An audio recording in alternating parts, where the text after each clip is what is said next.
what you want, when you want it, where you want it. This is The Mesh.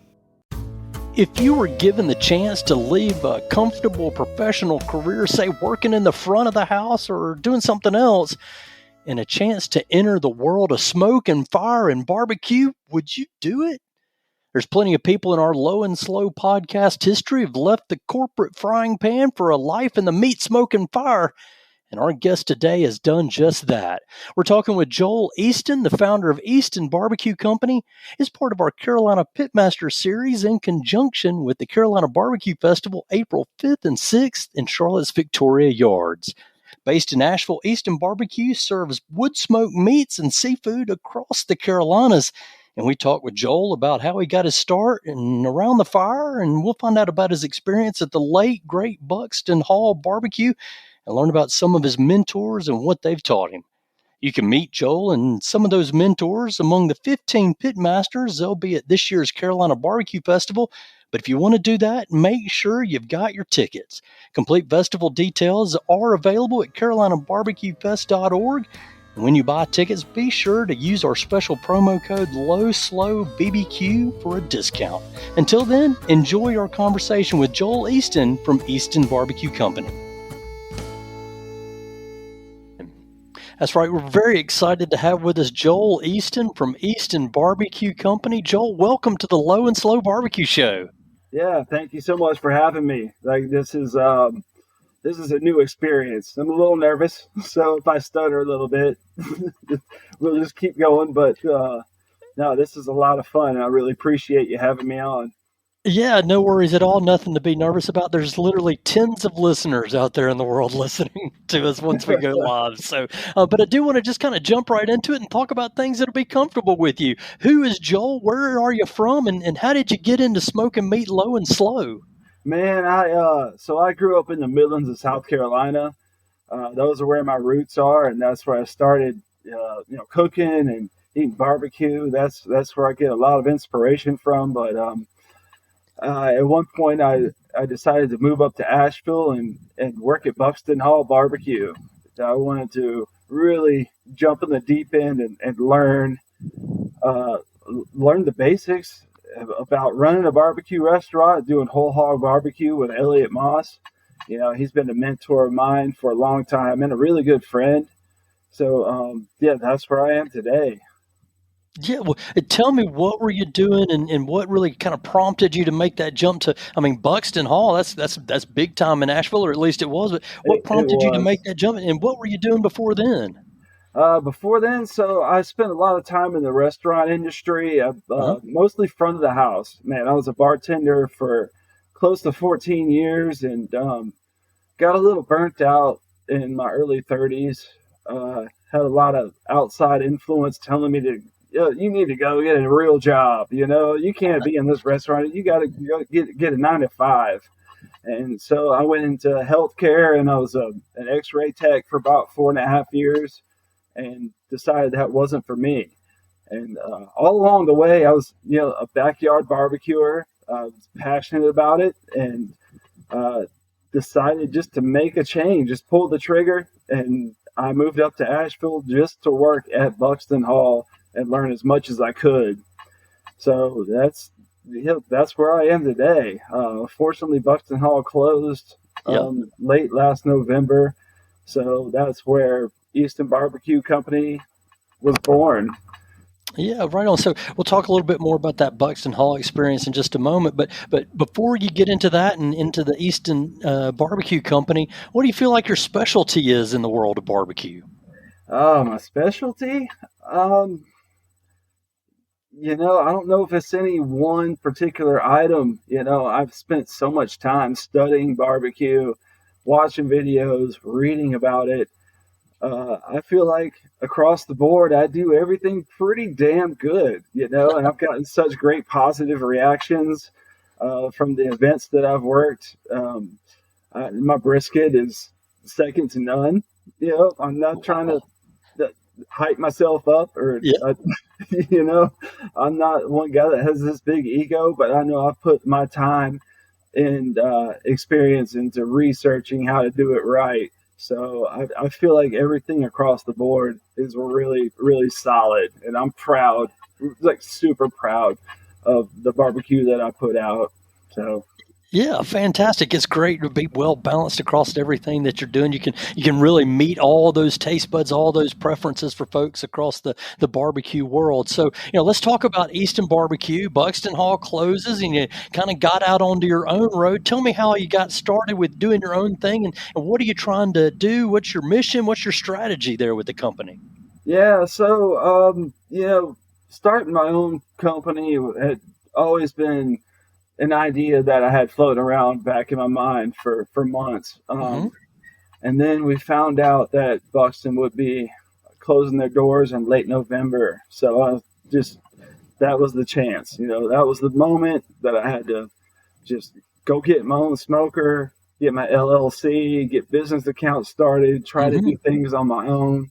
But I'd still need to um, work a full time job. Bills keep coming, Yeah. and I'm trying to start very small. But yeah, that's kind of where it all started. I went and got a cooker from Lang down in southeast Georgia, Hmm.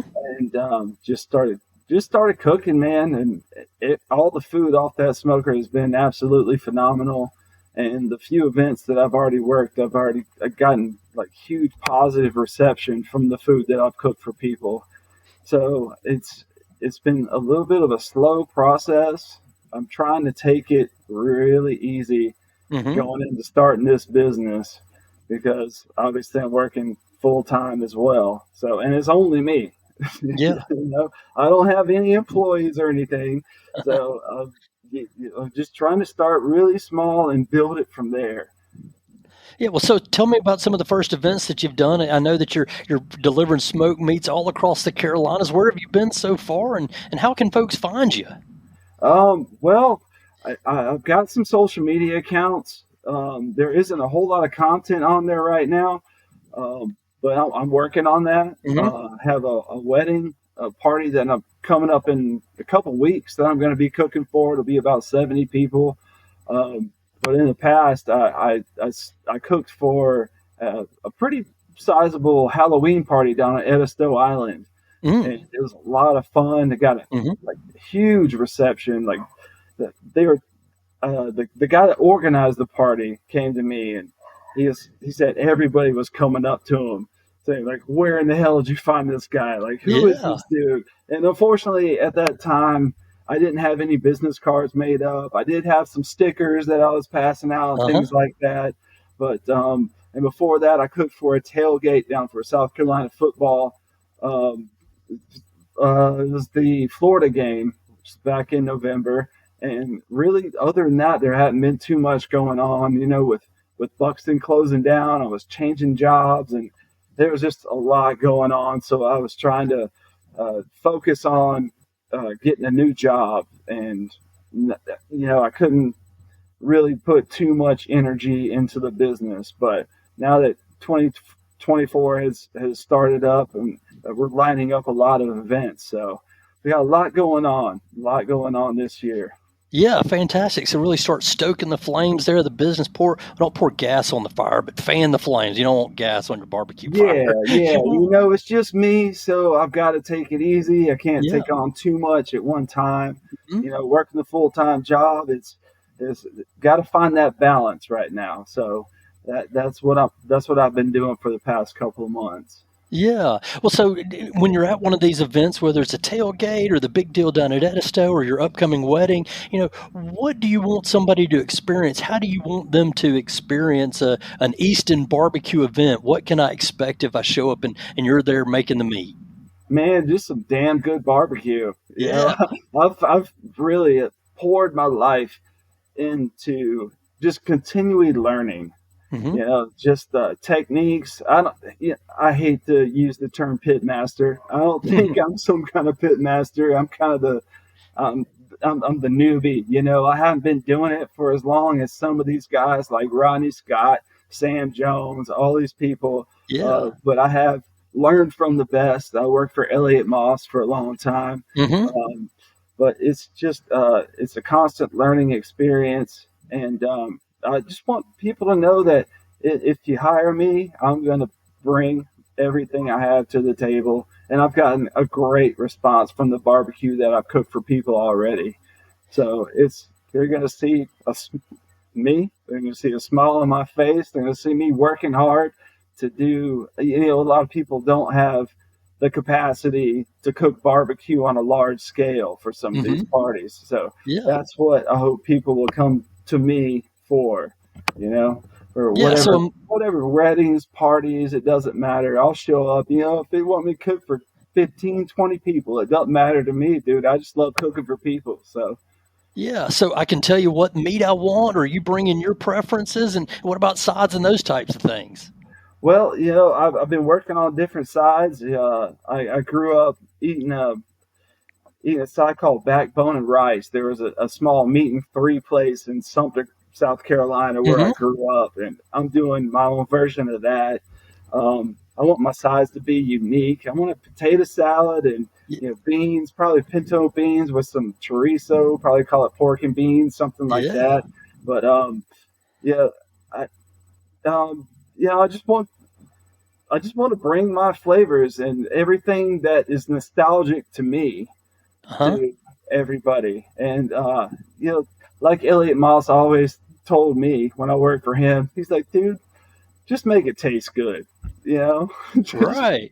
If everything's seasoned properly, it doesn't have to be some chefy stuff. You just make it all taste good. So that's kind of my philosophy when it comes to barbecue.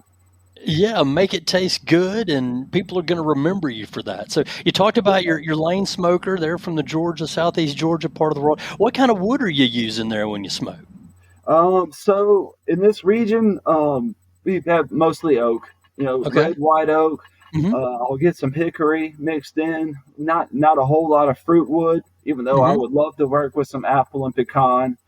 But mostly oak. I like the way it burns, not too fast. I don't like kiln dried wood. I like my wood to be a little bit green. You get a lot better smoke flavor off of wood. That's like, I have some wood curing right now outside, and it's only been out there for about 3 or 4 weeks. So if I have an event coming up, I'll make sure I buy wood about a month in advance. And thankfully I have a tree service I could walk there from where I am now. So, and I just load up the wood in the back of my truck, and they tell me how much it costs. And for $40-$50, man, I got enough wood for about 5 or 6 cooks. Yeah. So it's a really good deal. It's really quality wood. And I just let it sit outside for 3 to 4 weeks, and it's perfect as far as I'm concerned. The kiln dried wood, and I've worked with all that before, and it just burns a little too hot and too fast. And you don't really get much smoke flavor, especially on the shorter cooks when it comes to chicken wings or whole chickens. You don't get the color or the flavor on it. So I feel like you need to have wood that's a little bit green, of course, not cut the day before, but you sit outside for about a month or so. Yeah. And then for me, it's perfect. Yeah, let it season down a little bit there. Well, now I want to shift into the Carolina Barbecue Festival. I know you've been involved with that. I caught a glimpse of you there last year, and I know you're going to be on the schedule of Pitmasters this year. Tell me, how did you get hooked up with Lewis Donald and the festival? Man, so I've cooked the festival the first 2 years. Elliot Moss. I worked for him for a while and gained a lot of trust with him. And he had me come out with him the first year, and I was cooking 3 hogs on a huge cinder block pit. It was such a great experience, man. Lewis Donald and his whole family was there watching me cook, and I had Tay Nelson from Bobby's Barbecue there. He had never cooked whole hogs before, so I was kind of training him, but he was really giving me a lot of help along the way, at least through maybe the first half of the cook. But it all started from there. I guess they like me. I guess they respected me for all the hard work I put in. Yeah. And I started a good relationship with Lewis Donald, and they had Elliot had me back for the second year. He did the overnight cook for the hogs, but he had me back for the service portion. Mm-hmm. And I just got caught up got got caught up with Brandon Shepard and Brian Furman and all those guys, Mm-hmm. and it was kind of crazy. Like when they posted the Pitmaster lineup for the 2024 festival, I had no idea that I was going to be a part of it. So I was flipping through Brian Furman, Elliot Moss, and Tank Jackson, and then all of a sudden a picture of me shows up. I'm like, what? Wow, Yeah. a totally unexpected, but it was awesome. Of course, I'm going to come back and be a part of it, but this time around it's going to be under my own brand. I'll have my own tent. I'll be cooking my own hog and have my own composed dish. Yeah. So I owe it all to Elliot for making the connections, and then for Lewis Donald, who these guys believe in me. They've seen my work ethic. They've tasted the food that I've cooked. So they signed me right back up, really without giving me any heads up, which is cool. Yeah, that's great. Well, hey, everybody's got to start somewhere again, and definitely good to get you that experience and a chance to get your name out there in front of a great audience at the Carolina Barbecue Festival. It's going to be, again, April 5th and 6th at the Victoria Yards. And of course, it supports Barbecue for a Cause and that Operation Barbecue Relief, as well as Folds of Honor and Hungry Heroes. What does it mean to you to be supporting those charities with some work that you enjoy doing? Man, I love that. That's what it's all about. Mm-hmm. It's not. I love feeding people. I love the reactions I get when people taste my food. But when it's for when it's for supporting causes like that, it makes it even more meaningful. So when I'm out there cooking hogs overnight, shoveling coals like covered in ashes, and you just gotta love it. It's for something bigger than me, and just to be a part of it, it's such a privilege, and I enjoy every second of it. Yeah, fantastic. What barbecue delight are you going to be bringing to the festival this year? I'll be cooking whole hog, man. Right next to Elliot Moss and Sam Jones, and I believe Tank Jackson will be there next to us, probably cooking a whole hog. I want to do something a little bit different. I know Sam Jones will probably bring his traditional slaw and whole hog, maybe in a spider form, something like that. I'm not exactly sure what Elliot's going to be doing, but I was brainstorming the other day, so I think I'm going to do some kind of tostada. Use a tortilla as a vessel, and then the pepper vinegar mopped whole hog with a drizzle of a chipotle mustard sauce, and then I'm going to use a different kind of slaw with some poblano peppers that I'm going to cold smoke and then pickle, and then add a little bit of pineapple, some cilantro, a little squeeze of lime. I know all the festival goers are going to be eating a lot of food. Yeah. So the bites they get from me, I want it to count. I want it to be light, not too heavy, but just packed full of flavor. So I brainstormed this dish just a couple days ago, and I think it's going to work out pretty well. Yeah, wow, that sounds fantastic. Something that the folks can bite into, really remember, you get a good flavor, something that's really going to strike them. That's great. So before we shift into kind of our family jewels and our secret time, I just want to ask you, if there's a secret technique or something, about what you do that maybe other folks don't know, how would you, what kind of advice would you offer? What kind of secret would you offer to our audience out there, whether it's starting a business or just trying to cook for the backyard? Oh, man. It's been pretty crazy trying to navigate how to start this small business. I can cook recipes, but the business side of things has always been something that I'm unfamiliar with. So I got the LLC going and the business accounts and all that stuff. But God, as far as starting the business, you just got to be relentless, I guess. Yeah. And as far as backyard cooking, man, I started cooking on a Weber kettle. Yeah. You just really have to embrace your mistakes. Mm-hmm. It's a learning process, and there's so many variables that come into cooking barbecue that not everything always turns out the way you want it to. Mm-hmm. And you just learn from those mistakes. That's really been the main thing for me is I've cooked some really bad stuff over the years. uh, but some really incredible stuff on that Weber kettle. It's such a versatile cooker. Yeah. Really, until I got this Lang, that's what I was smoking on for many, many years. I've had this Weber for about 20 years, and it's still in great shape. I mean, um, Yeah, yeah, they definitely run forever if you can get them and you figure out how to set your vents and you know what you want to do. They definitely go forever. So kind of exactly. Yeah, I keep a kind of cover on it, man. It's in great shape. I've replaced the grate on it.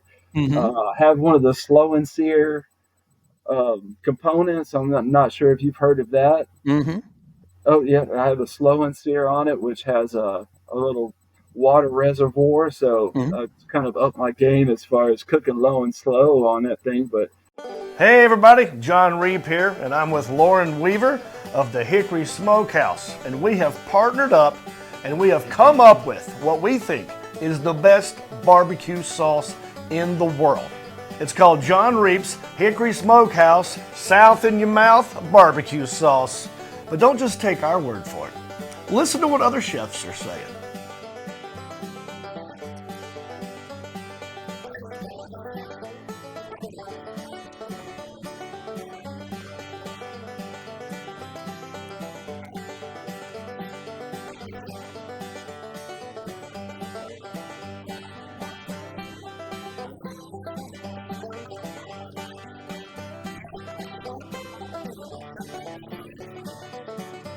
So this holiday season, reap the benefits, sop it up, let your taste buds rise again, and put a little South in your mouth. We got it in hot, too. Yeah. Thanks, Lord.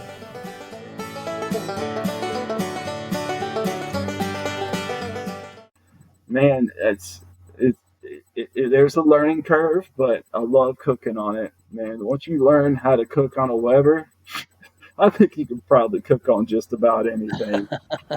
Yeah, that's cool. So, let me ask you this, Joel. What do you enjoy most about being a pit master? And, I'm sure the business is a little bit of a different side, but what are you enjoying in all of this? Man, oh God, it's rewarding, Hmm. once you put so much time and effort into cooking these meats, and not only into cooking them, but I've researched and read and watched videos, and it once it becomes a passion, and it's just the look on people's faces, when they eat your food, and it's damn good. You Yeah. know, I worked that event down in Edisto, and I had a few Texas guys come through the line, and they looked at me seriously. They're like, "All right, we're going to see how this brisket is, and I'll let Hmm. you know in a few minutes." But so I was kind of freaking out on the inside, sweating. I was pretty confident at the same time because I know my brisket is fire. But yeah, within a minute, I looked back, and I mean, they had the full cowboy hats on and all. And they Yeah. looked back at me, and they're just like, "Nice job, dude. Nice Excellent. job." And I was like, patting myself on the back. Like, if you got Texas guys telling your brisket is solid, then you can do something well, because that's, as you know, it's a pretty finicky piece of meat. It takes a lot Yeah. of mass to cook. To It's not cook easy, that's for really, sure. really well. Yeah, fantastic. You got the thumbs up of approval from the Lone Star State. And, Yes. again, I want to kind of go back a little bit to your Buxton Hall experience and working with Elliot Moss. And I've had a chance to talk with him a little bit. We hope to have him on the show here real soon. Uh, What was it like working at Buxton Hall, especially kind of shifting from, one bartender, front of the house type position into really kind of literally being thrown into the fire? Tell me a little bit about that experience. Yeah, it was incredibly tough and stressful. Mm-hmm. And, so I heard about Buxton Hall in a podcast where I can't remember. It might have been the Pitch Show, or I'm not sure which podcast, but the interviewer was was talking to Dave Grohl, Mm.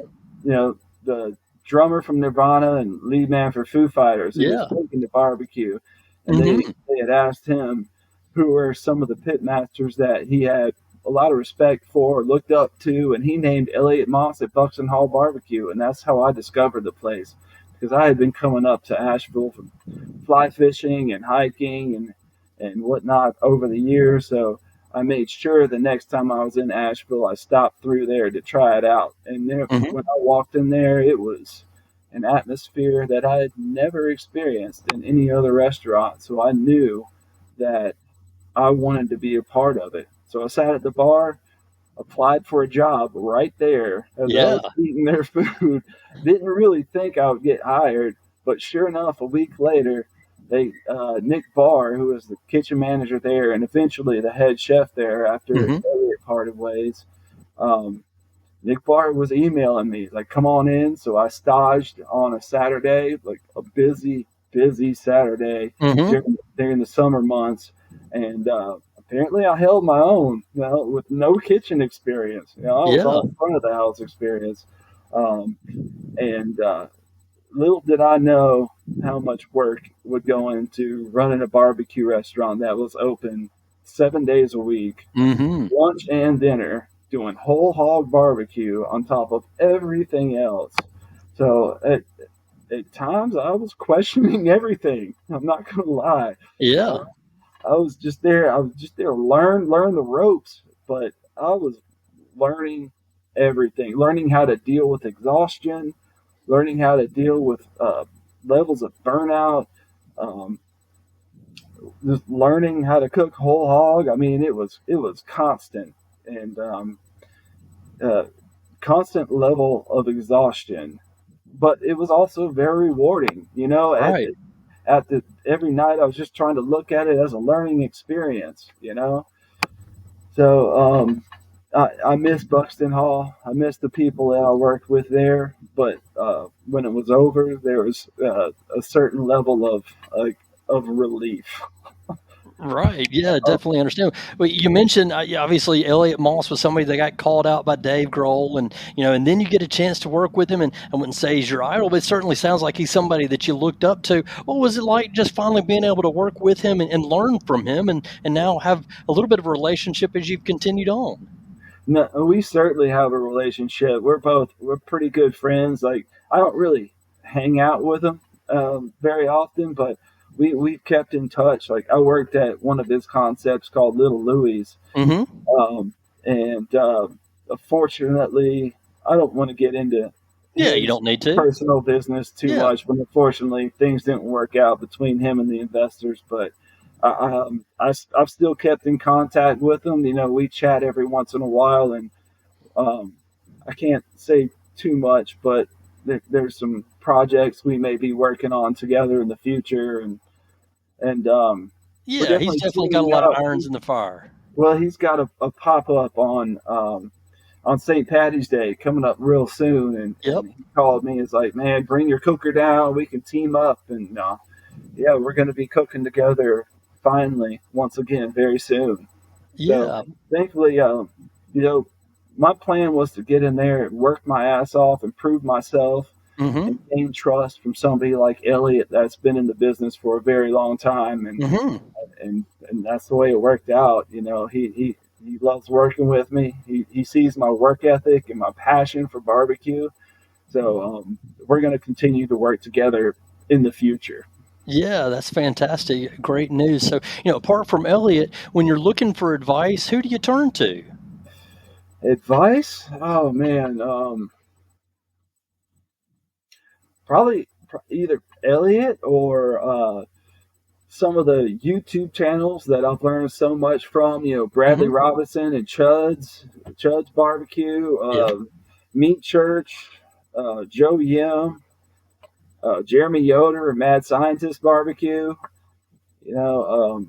I guess there isn't any one real person. It's just or all these books that you can't see off to my side. I've got a lot of cookbooks, and Yeah. it's more just self guided learning and trying to figure things out on my own. I kind of get in my own head and I'm Mm-hmm. trying to think about recipes and think about different textures and balance and flavors. And, it's not any real one person. It's just me kind of putting it all on myself, which can be stressful, of course, but that's just the way I've always done it, even from my bartending days and constructing cocktails. Um, yeah, it's just me. Yeah. Well, hey, you research from a lot of different sources, get the information you need, and then turn out something that's specific and unique to Joel Easton. I'll give you another plug for some advice. Check out my friend Man Cave Meals, John Setzler. He's been on the Okay, show before. He does a great job with all kinds of stuff. And so check out Man Cave Meals. It does a really cool thing. Let me I ask you will. this as we kind of get down into our low and slow showdown. I want to ask you, anywhere in the U.S., what is your favorite barbecue restaurant? Oh, it's always been hard for me to choose favorites. Mm-hmm. It's uh, mm, that's really a tough one.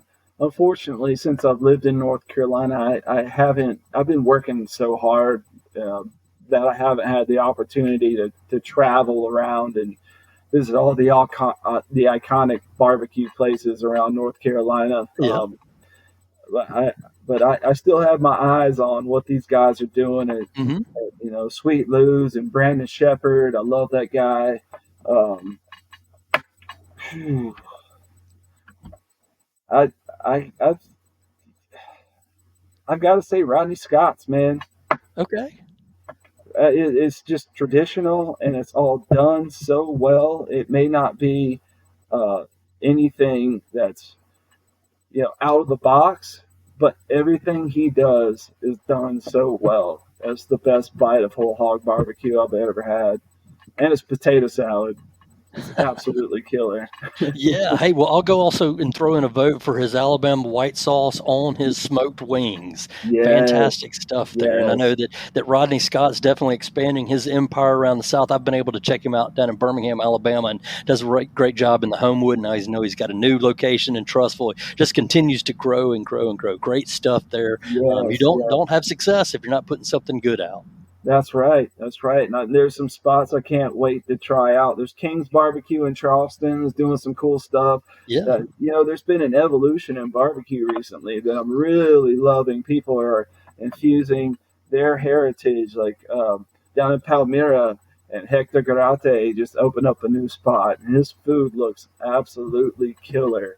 And it's Mm-hmm. got that kind of Puerto Rican influence, which I love. And then there's KG Barbecue over in Austin, who's doing like kind of the Egyptian thing. And I'll be making a trip to Austin pretty soon, so hopefully I'll be able to stop through there and try some of his barbecue. But there's something to be said about just the old school, the OG guys doing traditional barbecue and doing it so well. That's why I love this style of food. Yeah, definitely. So we're going to take it into the low and slow showdown. Just some quick hitters here. One word answers, maybe a little bit of explanation is needed. First of Okay. all, just going to start with, when you're cooking, do you want gas, charcoal, pellets, or wood? No, wood all the time.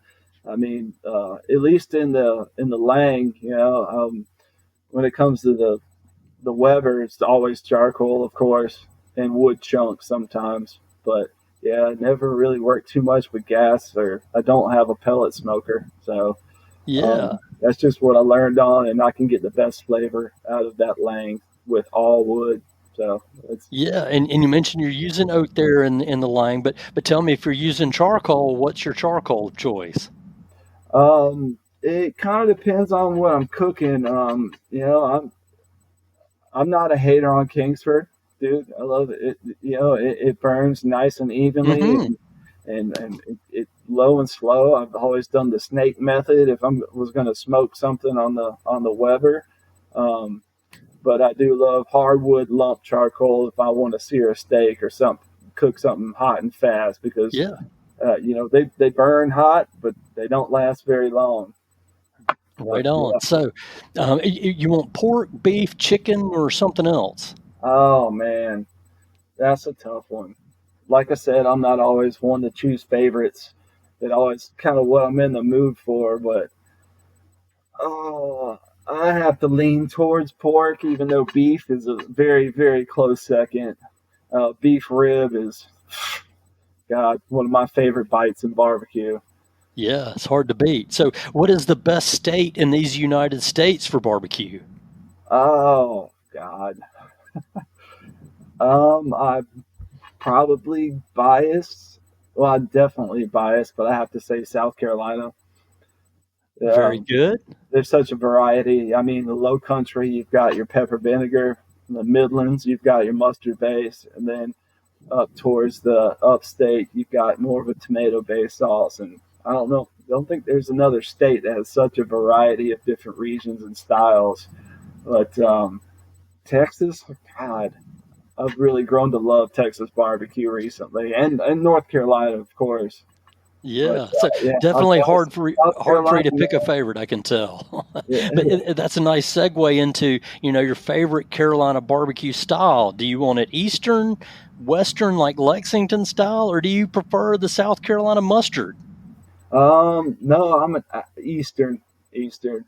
I love the pepper vinegar. I grew up eating mustard, and I've made a mustard style sauce that is a little different than from what I grew up eating. It has a little more zip. I have some secret ingredients in there.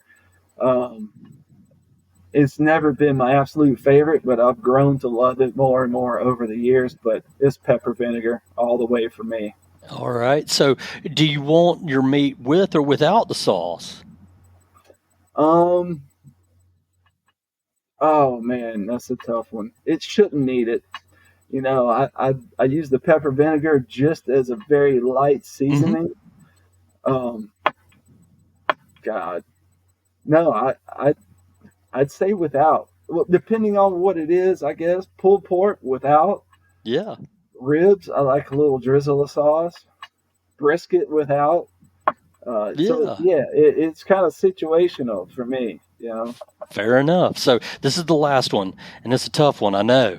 Is barbecue a verb or is it a noun? Barbecue is a noun. And that, my friends, is the lowdown from the Pitmaster at Eastern Barbecue Company, Joel Easton. Joel, thanks so much for joining the Low and Slow Barbecue Show. All right. Thank you so much, Michael. I really appreciate you having me on. I want to give a shout out real quick to people that have helped me along the way and inspired me. Not only Elliot Moss, Nick Barr, but my friends from back home, Mike Buckner, Larry Donnelly. I wouldn't be here doing this if it wasn't for the inspiration and the conversations that we've had over the years about barbecue. We're all really passionate about it, and I love those guys, and they've helped me they've helped me get to where I am today. So I really appreciate those guys and love them to death. And once again, thank you so much for having me on. This is a new experience for me. I'm the little guy just trying to get started, and I've never been on a podcast or never been interviewed about barbecue like this before. So this has really been a treat, and I really appreciate it, Michael. Yep, we're glad to give you that platform and wish you the best of the success in future. Thank you. You've been listening to the Low and Slow Barbecue Show on the Mesh.tv network of podcasts. Be sure to visit us online at lowslowbbqshow.com. You can learn more about the Carolina Barbecue Festival and the other pitmasters participating in this year's event at lowslowbbqshow.com. You can also hear from Operation Barbecue Relief CEO Stan Hayes, as well as pitmasters like Dylan Cook from Fort Grove Barbecue and Ronald Simmons from Master Blend Family Farms. Remember, these great Carolina pitmasters will be at the Carolina Barbecue Festival April 5th and 6th at Victoria Yards in Charlotte. Visit lowslowbbqshow.com for all the details, or get your tickets at carolinabbqfest.org. If you like what you hear in the Low and Slow Barbecue Show, follow us and subscribe in your favorite podcast stream. Please consider giving our show a 5-star rating and a review. That really helps other people find us. You can help people find us too. Just share the show with your friends. Special thanks to Joel Easton from Easton Barbecue Company. Thanks as well to our producer Andrew Moose and the whole team at the Mesh.tv network of podcasts.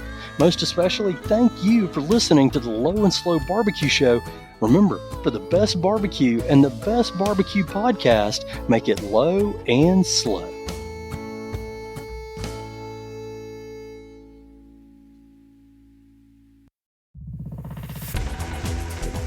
You've been listening to The Mesh, an online media network of shows and programs ranging from business to arts, sports to entertainment, music to community.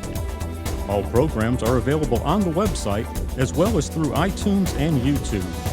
Check us out online at themesh.tv. Discover other network shows and give us feedback on what you just heard.